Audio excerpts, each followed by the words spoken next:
Olá, saudações, sejam bem-vindas, sejam bem-vindos.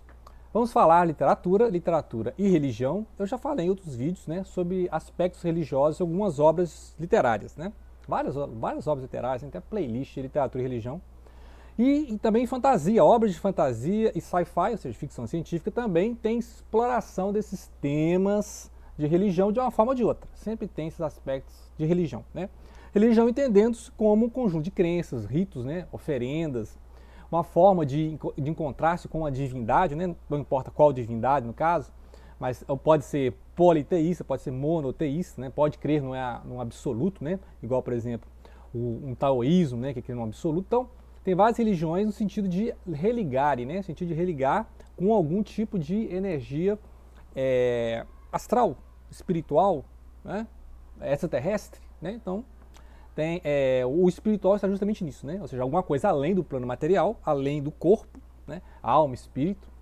E aí você está em relação oferecendo, né? Ou seja, sacrifícios, holocaustos, né? No sentido de piras, de funerárias, né? As formas de morrer, né? As formas de acabar com o cadáver, né? Então, religiões que vão enterrar o cadáver, religiões que vão incinerar o cadáver, né? Então tudo isso a religião vai dizer, né? Quais são os dias santos, quais são os dias de culto, quais são os horários de culto, o que vai ser cultuado, o que você pode comer, o que você não pode comer. Então tudo isso é religião, né? Ou seja, uma forma de definir como o devoto, né, o adepto, o neófito, né? Se for uma seita esotérica, né? Então tem os graus de iniciação nesses níveis de religião. Então isso é religião, né?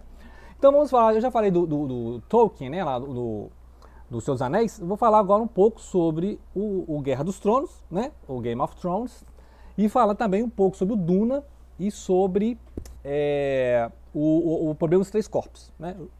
Que é um livro de um chinês que depois virou uma série lá na China e depois uma série na Netflix, está fazendo um sucesso aí, e tem um pouco de ficção científica e aquela questão dos ETs, né? Sempre o problema dos extraterrestres, né?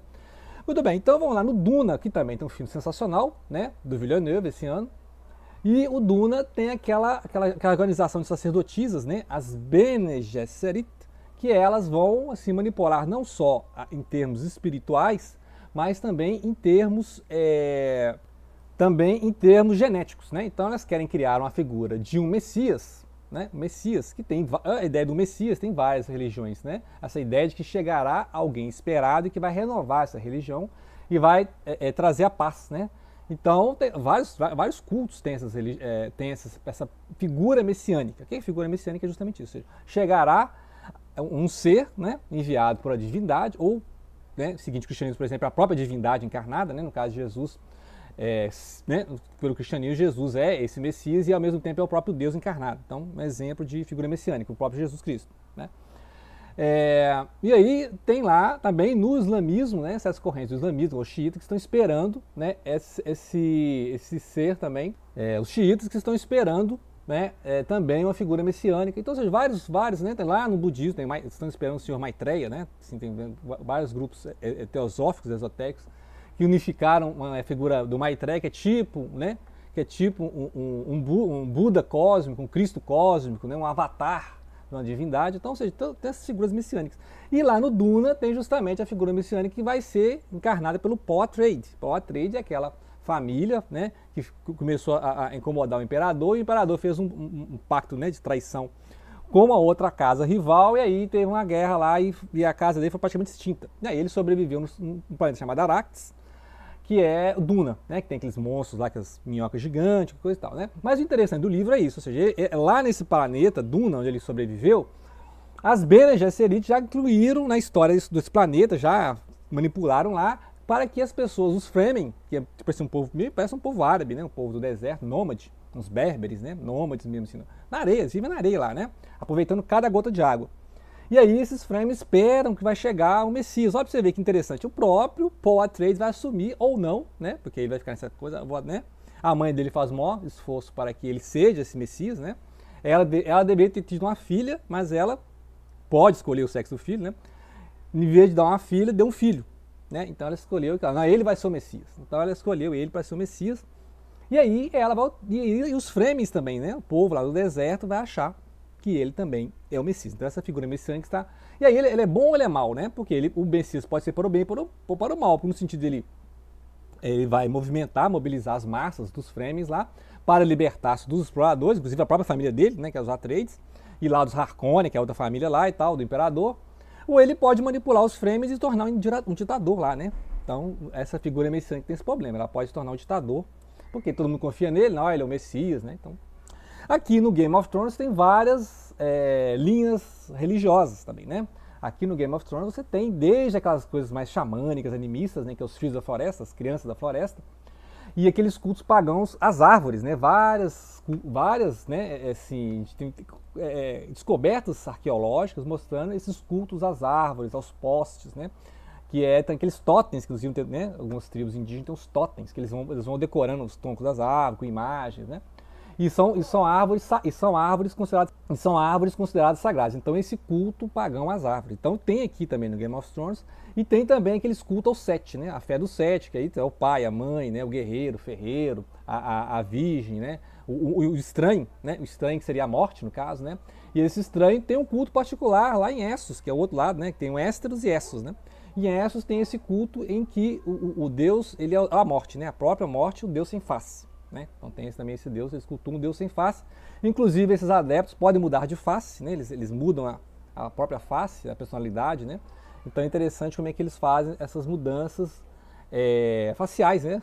Coisa misteriosa, que poder é esse, né? Então, ou seja, a fé dos sete seriam isso, são sete, né? Sete deuses, né? Então daí é um politeísmo. E dentro desse politeísmo tem um destaque ali um grupo mais mendicante, né? Que tem lá o High Sparrow, né? Que é o Alto Pardal.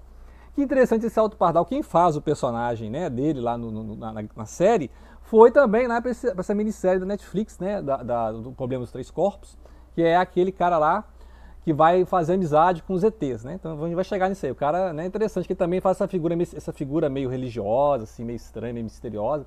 E aí aqui no Game of Thrones tem essa irmandade, né, dos pardais, e aí vão dar um maior golpe na rainha, né, que a rainha também vai ser pega lá em pecados, e ela vai ter que fazer um ritual, né, ela vai atravessar a cidade lá sofrendo todo tipo de vergonha, né, então tem essa cena fortíssima na série. E também tem uma outra religião que vem de Essos, também é uma religião mais monoteísta, que é a religião do fogo, do deus do fogo, né, então é uma religião que não crê no sete, né, não crê naquelas árvores sagradas. Lembrar que a fé do sete não é a mesma fé da árvore sagrada. A árvore sagrada é mais dos Starks, né, que as árvores que choram, coisa assim, né? A fé do sete não, a fé do sete é a mais oficial, porque é a fé que tem lá dos Lannister, né, o pessoal lá dos Baratheons, né, tem esse negócio assim. E então a fé do Lorde Vermelho, né, que tem até a Dama de Vermelho, a Dama Escarlate, que é uma feiticeira do fogo, né, que aquela que usa o colar, mas quando ela tira o colar, mostra que ela é mais velha, né? Então, tipo, se a mulher tem 1000 anos, ela veste um colar que ela parece que tem 20, 30, né? Escolheram uma atriz belíssima para fazer a série, né? Uma mulher toda de vermelho, uma mulher escarlate, uma feiticeira. E ela tem o poder de conjurar o fogo, né? Em vários momentos ela consegue fazer uma magia lá e o fogo aparece. Então, assim, a deusa, e ela queima mesmo, ela, né? Quando ela manda ter ritual do fogo, porque é aquela ideia do fogo quanto purificação. E tem várias religiões que cultuam o fogo, por exemplo, o zoroastrismo, né? O masdeísmo, tem essa ideia do culto ao fogo. O fogo é mantido aceso, você não pode queimar o cadáver porque você está poluindo o fogo. Olha que interessante. Religiões igual ao hinduísmo, você queima o cadáver, né, para acelerar a decomposição, tá, você não ficar enterrando. Que essa ideia de enterrar é mais judaica, né, os judeus enterram os mortos, os cristãos também. Mas os hindus geralmente já entregam para pira funerária, e os zoroastristas não, os zoroastristas, o madeísta, como o fogo é sagrado, o que eles fazem? Eles colocam o corpo, né, para as aves do céu, né, para as bestas do campo, como diz, né, deixa lá o corpo e depois enterra os ossos, né? Então, ou seja, aqui no Game of Thrones o Martin, né, George Martin conseguiu também trabalhar essas várias religiões, elas estão em conflito, né, ao longo do livro, assim como os reis estão em conflito, as casas estão em conflito. É um Game of Thrones, né, a guerra de todos contra todos, todo mundo quer o trono de ferro. E na série foi muito bem ilustrado isso, né? Então você tem as várias culturas, as mais animistas, mais xamânicas, as mais politeístas, mais monoteístas, né? Essa aí do culto à morte, né? Que é o caso né? E ainda tem o Deus Afogado. Ah, lembrei de mais um, tem o Deus Afogado, que é das Ilhas de Ferro, né? A família Greyjoy, né? Greyjoy. A família Greyjoy, né, que não gosta muito dos Starks, porque o filho dos Greyjoy está lá, na casa dos Starks, obrigado, né, ou seja, convidado, obrigado. E aí, lá tem um deus afogado, né, que assim, o líder é escolhido se ele sobrevive ao teste do deus afogado, que é um grupo de marinheiros, né, de piratas, né, a Ilha de Ferro, né, então é um outro mundo. Então esse aí é o mundo do Game of Thrones, né, que é as Crônicas de Gelo e Fogo. E aí, falando agora do Liu Sijin, ou Sinjin Liu, né? Em chinês, as senhoras. Bem, a história do problema dos 3 corpos começa com o problema de física, que eu não entendo, eu não sou estudante de física, né? Então tem um problema lá de 2 corpos você entende, 3 corpos você entende, tem canal explicando isso aí. Eu acho interessante que esses filmes de ET, de extraterrestres, sempre tem aquela facção humana que quer combater os ETs, né? Os caras vão invadir a Terra aqui, ó. Aí tem o pessoal que arma todo um exército para combater esses extraterrestres. Porque eles são maus, né? A tecnologia deles é mais avançada, eles vão acabar com a gente igual os espanhóis acabaram com os astecas, né? Os espanhóis acabaram com os incas. Não foi isso? Os espanhóis chegaram aqui e acabaram com as culturas mesoamericanas, né? Então os caras vão combater os extraterrestres. Outros não, acham que os extraterrestres são, assim, seres super evoluídos espiritualmente, né? E que eles vão chegar à Terra para nos salvar. Né? Eles vão ajudar a recuperar os ambientes ecológicos, vão ensinar uma tecnologia avançada e vão redimir a Terra. Então, nesses grupos lá, no problema dos 3 corpos, vai ter um grupo que quer combater, obviamente, né? Porque esses ETs estão matando nossos cientistas, matando nossa ciência, né? Estagnando nosso progresso científico. Porque interessa para eles que a Terra não tenha progresso científico, por quê? Para eles invadir melhor, né? Manter a gente aqui miseravelmente, né? Para que eles possam invadir tranquilamente depois. Então, outro grupo não, outro grupo, que inclusive tem lá a cientista que mandou o sinal, né? Não vou dar mais spoiler, mas tem uma cientista que manda o sinal para os ETs, né? Não responda, a mulher foi lá e respondeu, tá? A mulher foi lá e respondeu os ETs. Esses ETs, seguindo essa cientista, eles são os seres mais evoluídos, eles vão ajudar a Terra, né? Eles são ecologicamente sustentáveis, então eles vão ajudar a Terra, então eles fazem um pacto de passar informação, por mais que os ETs, né, estejam espionando a Terra. Esses fãs de ET, sempre no filme de ET tem isso, né? Que o pessoal fica lá, ET nos salve, o cara vai lá, né? Do Independence Day. Tem uma cena assim, que o pessoal tá no alto do prédio com cartaz, sejam bem-vindos, extraterrestre, vem nos salvar. Aí desce um laser lá e acaba todo mundo. Então, aí tem a cena fortíssima na minissérie, no livro também, que é um navio onde está essa organização pró-ET, né? Uma organização do Mark Evans, que é o cara lá, o filho de bilionário, que tem um navio, né? Um navio todo equipado, e ele fica mandando mensagem, recebendo mensagem dos ETs. E aí ele trata esses ETs como o Senhor, né? O Senhor. Então você vê a imagem divina de que há um ser superior, e aí ele monta toda a estrutura que é quase religiosa, porque ele é tipo um líder de seita, né? Um líder de seita. E ele tem essa arca da aliança, né? Ele tem essa comunicação privilegiada com o Senhor, o Lorde. E aí esse Senhor vai passando as informações e o povo, que é anti-ET, o povo que está querendo combater os ETs, quer saber o que tem lá nesse navio, né? Que informação que tem lá. E o cara, obviamente, não vai entregar, porque ele é um cara que para eles é terrorista, porque ele é um fundamentalista. Ele é um fundamentalista, um cara que acha que os ETs vão salvar a Terra. Tanto que tem lá as facções, os adventistas, os redencionistas, etc. O pessoal que cada um tá esperando alguma coisa dos ETs, né? Acho que pode cooperar com os ETs, que o ET vem, destrua tudo mesmo, faz tudo de novo, resetar a Terra, né? Os ETs vão vir cá e vão melhorar tudo. A gente não sabe também, né? A gente não sabe que os ETs são ecologistas, né? A gente não sabe. Vai ver que os ETs destruíram o planeta deles, vai destruir esse aqui também. Não sabe, né? Igual o planeta do Superman lá. O planeta do Superman, que os caras mineraram até o núcleo do planeta, explodiu tudo, né? Muito bem, aí esse Mike Evans não vai entregar as informações, eles vão picotar o navio dele, né? Eles vão fazer lá uma nanotecnologia, fazer uma grade lá de fibras lá e vai picotar o navio, fantástico assim, coisas sensacionais, uma nova arma, né? E aí, é uma coisa de massacre mesmo, que toda uma organização pró-alienígena é eliminada porque é considerada terrorista, né? Vocês ficam aí ajudando, vocês são traidores, né? Assim como também lá na raça alienígena tem um traidor, que é aquele que mandou a mensagem para cientista na Terra, não responda, porque senão a gente vai invadir aí, né? Eu sou pacifista, mas o pessoal que vai ler aqui não é não. Aí ele é julgado também, morto lá pela civilização. Então tem 2 traidores. Tem o traidor lá do pessoal Trissolares, né? O Santi, né? E aí tem o traidor aqui na Terra, que é essa menina que manda mensagem, essa cientista chinesa que manda mensagem lá nos anos 70, né? E aí agora está chegando a frota, está vindo para cá a frota alienígena, né? Eles vão povoar a Terra, eles vão, né, cooperar com a Terra, são ecologistas, os caras.